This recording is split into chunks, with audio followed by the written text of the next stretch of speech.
But first, 2 weeks ago, President Trump withdrew the United States from the Iran nuclear deal, which limited the Islamic Republic's nuclear program in exchange for sanctions relief. Today, Secretary of State Mike Pompeo unveiled the administration's new Iran strategy. Here's Foreign Affairs and Defense correspondent Nick Schifrin. In his first major speech as Secretary of State, Mike Pompeo painted Iran's government as the source of Middle East instability. The regime reaps a harvest of suffering and death in the Middle East at the expense of its own citizens. The new strategy targets Iran's economy. The Trump administration believes reimposing sanctions will cripple Iran's finances, so it can't afford its nuclear program or support regional proxy groups. Iran will be forced to make a choice. Either fight to keep its economy off life support at home, or keep squandering precious wealth on fights abroad. It will not have the resources to do both. Targeting Iran's economy could end up targeting European companies that sell Iran products, like the aircraft manufacturer Airbus, French oil company Total, and French automaker Peugeot. Pompeo said the U.S. would not be swayed if U.S. policy hurt economic interests. I know that they may decide to try and keep their old nuclear deal going with Tehran. That is certainly their decision to make. They know where we stand. The strategy also calls for the U.S. military to counter small Iranian boats that threaten U.S. ships in the Persian Gulf, and Hezbollah fighters based in Lebanon and Syria. We will track down Iranian operatives and their Hezbollah proxies operating around the world, and we will crush them.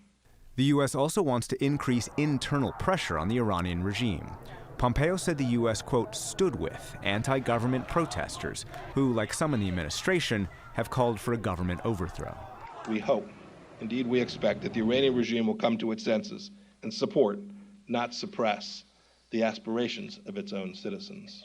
And Pompeo said if Iran gave in to 12 fundamental demands, permanently abandoning the nuclear program, ending the missile program, ending support of proxy groups, the U.S. would offer Iran a sweeping new relationship with economic support and full diplomatic normalization.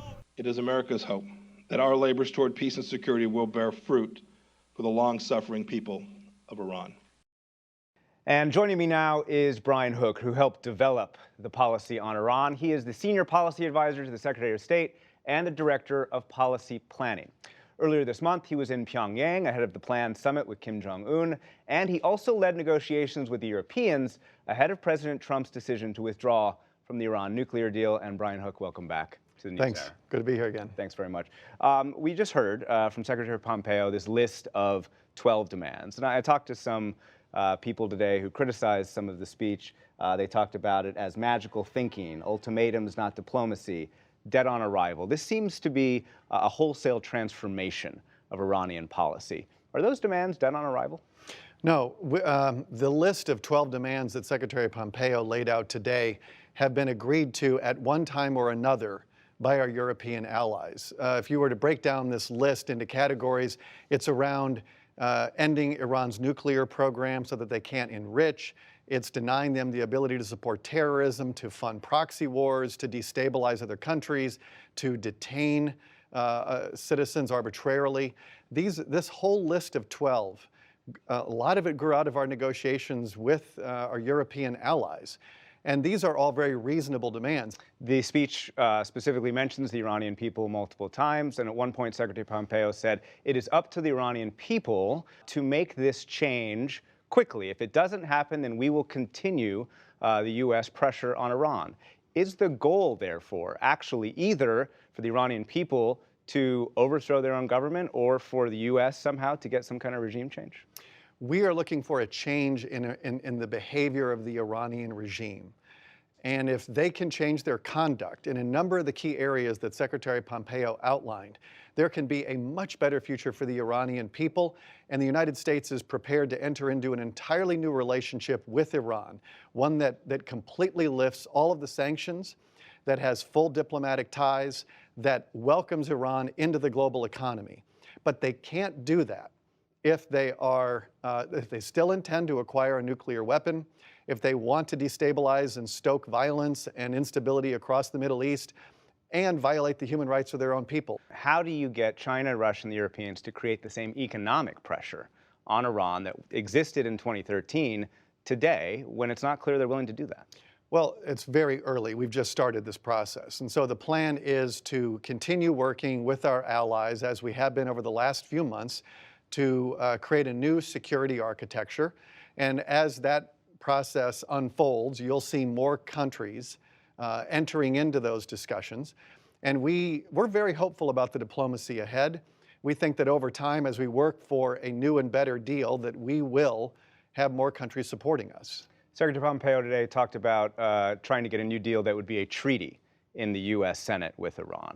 Right. Does the U.S. Want a treaty with Kim Jong-un that would be confirmed by the Senate? We are very open to a treaty with North Korea. The president has talked about a very bright future for the North Korean people if the regime can end its nuclear and missile program, among other things. But we are open to a treaty relationship with North Korea under the right conditions. And as Secretary Pompeo has said, we're also open to a treaty relationship with Iran, again, under the right conditions. But we're trying to set forth a very positive and hopeful vision for the North Korean people and for the Iranian people. The National Security Advisor, John Bolton, brought up Libya when talking about Kim Jong-un.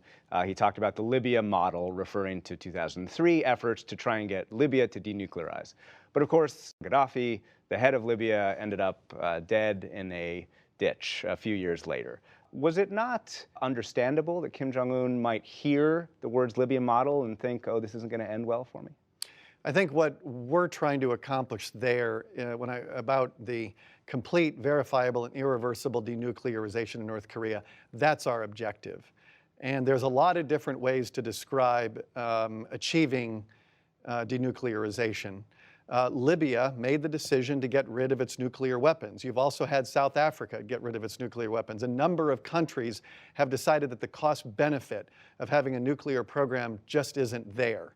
And so we are very focused on creating a framework where it's in North Korea's interest to denuclearize. And we are ready to discuss a range of benefits for North Korea if they're willing to denuclearize. How do you convince Kim Jong-un that denuclearization doesn't end up with his death if you're going to bring up Libya? Well, Secretary Pompeo has now met with Kim Jong-un twice.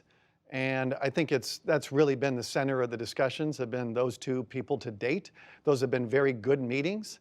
And I think that they are doing a good job to create the right kind of positive framework so that President Trump and Kim Jong-un can have a very productive meeting in Singapore. There is some doubt within the administration about the summit that's scheduled for a few weeks from now. And I'm wondering what's changed, because you were in Pyongyang meeting with Kim Jong-un, with Secretary Pompeo, and you received some reassurance about what North Korea sees as denuclearization. So what's changed to create the doubts about this summit today? I think we did have very good discussions in North Korea, and the purpose of that trip was to set the table for the discussion between President Trump and Kim Jong-un. Is there a chance this summit might not happen? I'm always hopeful on diplomacy, and we're going to keep at it until we get to June 12th. Brian Hook, thank you very much. Thank you.